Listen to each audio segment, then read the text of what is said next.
Clint Eastwood isn't just a movie star, he's a piece of American bedrock. The man who turned silence into power, a glance into myth, and a lifetime of work into a cinematic monument.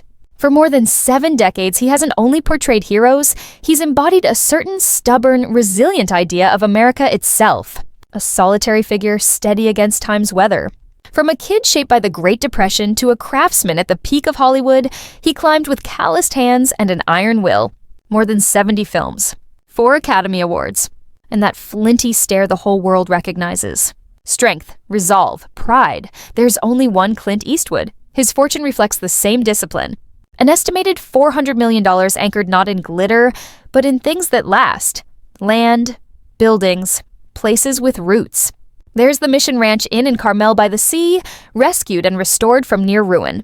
Tahoma Golf Club, a private, windswept sanctuary in the hills of Monterey County worth tens of millions. Working ranches stretching across Northern California.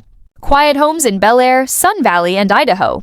Each address is less a boast than a statement. Permanence over flash. He's never been wasteful or showy. Yet every acre and every brick speaks to a man who refused to live at the mercy of chance. In Hollywood, few have built a legacy this durable, an empire of self-command, freedom, and quiet. But permanence has a price.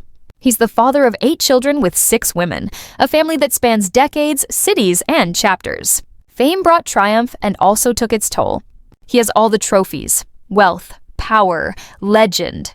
Yet he also lost things that never come back. Time, certain kinds of love, years beside the people he cared for most. So let's walk the ridgeline of that life. Its glory, storms, and the fortune he built. Then look at what he's truly leaving behind for his children and for the world. If you've ever admired Clint Eastwood's work, tap that like button. A small salute to a singular artist. Before the last real cowboy of Hollywood existed, there was a kid who knew the chill of an unheated back seat. He was born May 31st, 1930 in San Francisco as the Great Depression hollowed out jobs and hope. He weighed 11 pounds and nurses nicknamed him Samson, but his strength wasn't a gift. It was something he had to earn. His father, Clinton Eastwood Sr., a steel worker, watched factories shut their gates. His mother, Ruth Runner Eastwood, kept the family together through discipline and nerve. Love at home wasn't loud, it was endurance. By 10, Clint had lived in more than a dozen towns along the West Coast. Sacramento dust, Oakland fog. Each new school meant starting from scratch. Some nights, when money ran out, the family slept in the car. He pressed his back to the door to block the draft. No one complained. Silence was cheaper. School offered no refuge. He was restless, held back once, expelled from Piedmont High for carving a desk. It wasn't rebellion so much as a search for control. At 12, he found it in a neighbor's busted piano and taught himself to play until his fingers cracked. It was the first thing I ever owned that couldn't leave me, he said years later. That piano proved a truth he'd live by. Work can shape chaos into order. By 15, he understood what many people spend a lifetime avoiding. That security can vanish. That asking is riskier than enduring.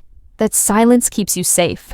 When the world later asked how he created those stoic, steel-eyed men, the man with no name, Dirty Harry, he shrugged. That wasn't acting, that was remembering.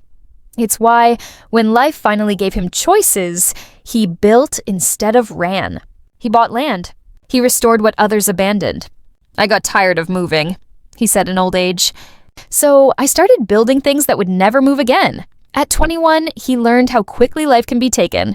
The year was 1951. He was a swimming instructor for the U.S. Army at Fort Ord, California, not chasing fame, just a paycheck and purpose. He boarded a Navy aircraft for a routine hop along the coast to Seattle.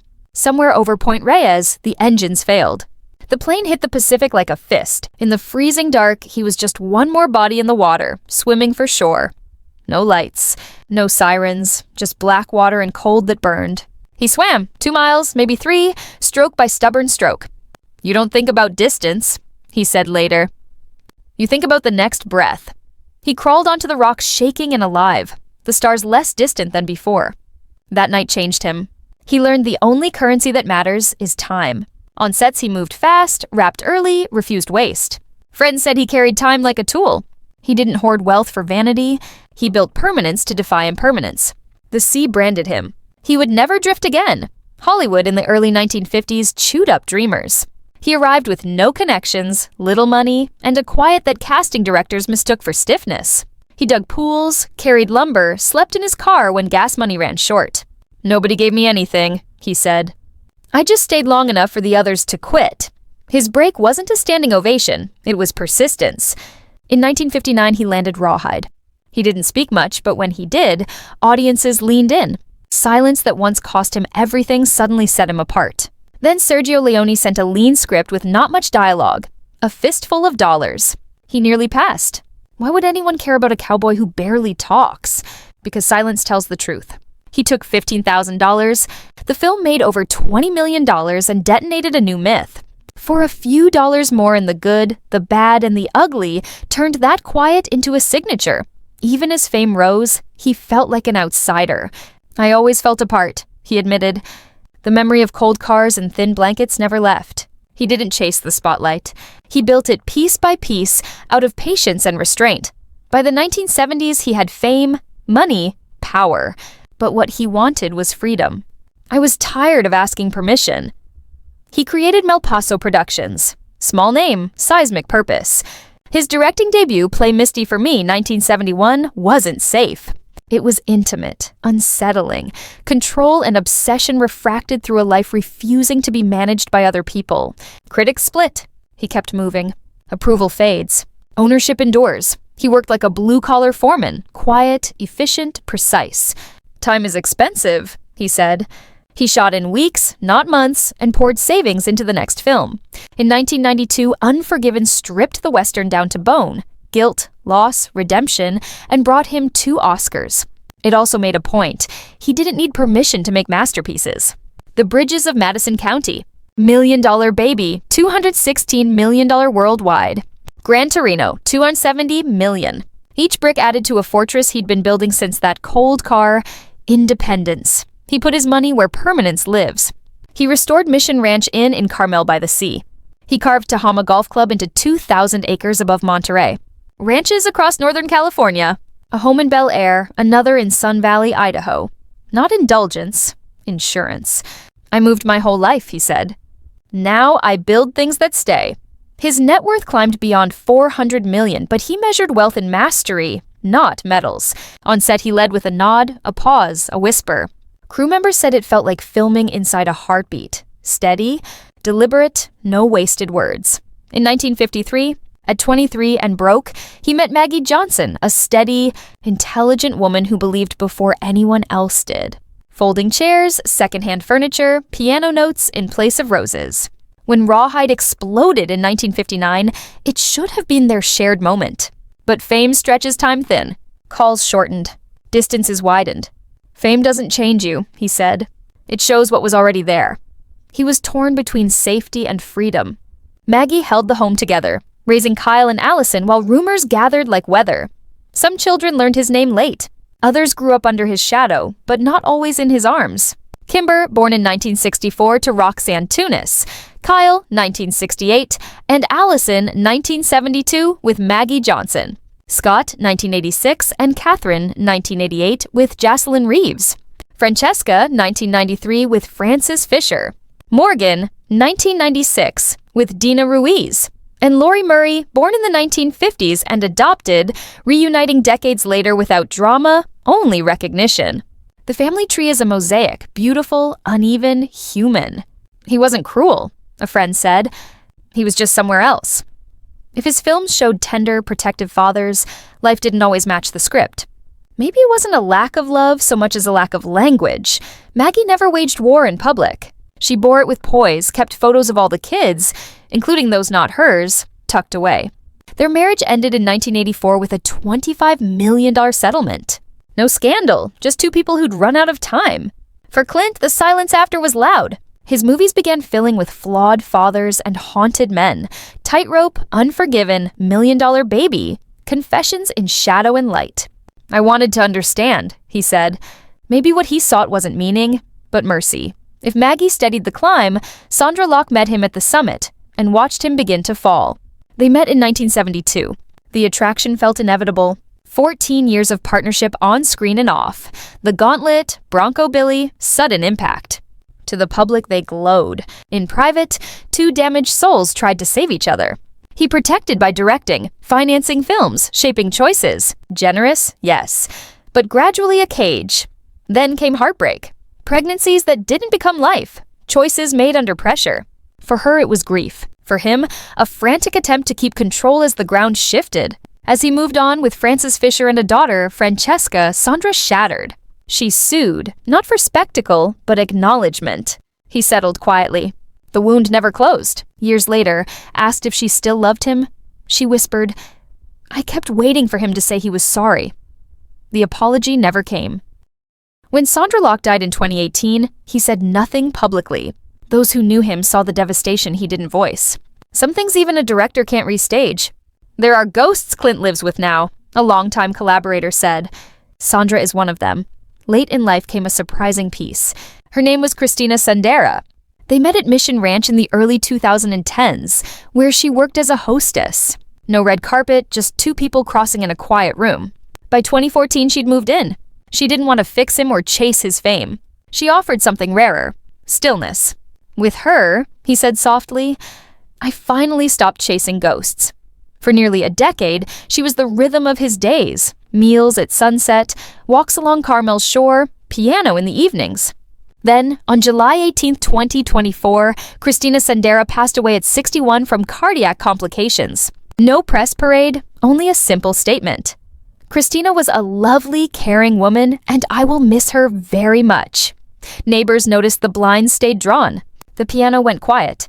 At her small service near the ocean, he stood apart, frail, unbowed, hand resting on her urn a moment longer than anyone else. Back home, her scarf lay folded on his chair. Nothing moved. Nothing would. She'd never chased the spotlight, never stood on a red carpet. But to him, she was redemption. The proof that love can arrive without demands. In losing her, the house grew quiet again. And quiet, he's learned, is not always peace. It's memory. Across 9 decades, he built something rare. Permanence. His fortune, about $400 million, is the slow harvest of nearly 70 years of relentless work. Mission Ranch in Carmel by the Sea. 22 acres of whitewashed cottages, a piano bar, sheep grazing against a Pacific horizon. Tehama's 2,000 acres roll up into the Monterey sky. There's Bel Air, a calm modernist house used for family gatherings. Sun Valley, Idaho for snow and silence. Rising River Ranch in Northern California for fishing and barbecues. Even a discreet Maui place where he reads scripts at sunrise. He drives classics, Gran Torino lovingly restored, a vintage Lincoln, a Porsche 911, not for show, but for craft. No private jet, no super yacht. His indulgence is longevity. Wealth for him was a way to reclaim control. The boy who chased his father's work town to town now owns the ground beneath his feet. "I don't like waste," he said. "I like things that last." He gives quietly to conservation, veterans groups, and arts education. No loud foundation, just steady help. As for inheritance, most say he's placed assets in trusts, an older man's understanding that money can divide faster than it unites. His real legacy is what endures. The 8 names form a mosaic more than a portrait. Lori Murray, Kimberlyn Eastwood, 1964, Kyle, 1968, Allison, 1972, Scott, 1986, Catherine, 1988, Francesca, 1993, and Morgan, 1996. Different mothers, different lives, the same trace of grit. Kyle's a celebrated jazz musician, quiet where his father is flint. Allison acts and directs with a careful eye. Kimber made her own career behind the scenes. Scott, jawline and gaze that echo his dad, says, "He made you earn it." Catherine writes and acts. Francesca creates and models. Morgan carries her mother's grace and her father's steadiness. Lori's reunion arrived without fireworks. "Not about making up years," a friend said. About peace. There were missed birthdays, unsent letters, long silences. But in recent years, dinners in Carmel are smaller and warmer. Photos surface. Clint beside Scott at a premiere. A smile with Allison at a charity event. Kyle playing a tune in his honor. Those close to him say he's gentler now. Slower to judge. Quicker to listen. Maybe that's the most honest script he's ever written. Imperfect, unfinished, true. These days he walks at dawn. No entourage, no noise. Watching the Pacific he once swam to survive. The Mission Ranch piano waits in its corner. The view from Carmel runs long with memory. He has lost people, time, and illusions. He's seen his name turn into myth and his face into symbol. Underneath it all is the same boy who once whispered in a cold car that he wouldn't be forgotten. He wasn't. He built an empire of endurance, willed into being, brick by brick, film by film, dollar by dollar, until the man who once slept in his car could stand, unshaken among the things he'd made and say, in that dry way of his, that the only immortality worth chasing is persistence. Look at Clint Eastwood now, the weathered face, the steady eyes, the quiet beneath the legend, and remember, his story isn't just cinema or fortune, it's the price of greatness, the weight of time, and the grace of still being here. If his life or films have moved you, share a thought below. Even the quiet legends deserve to know their echoes still carry,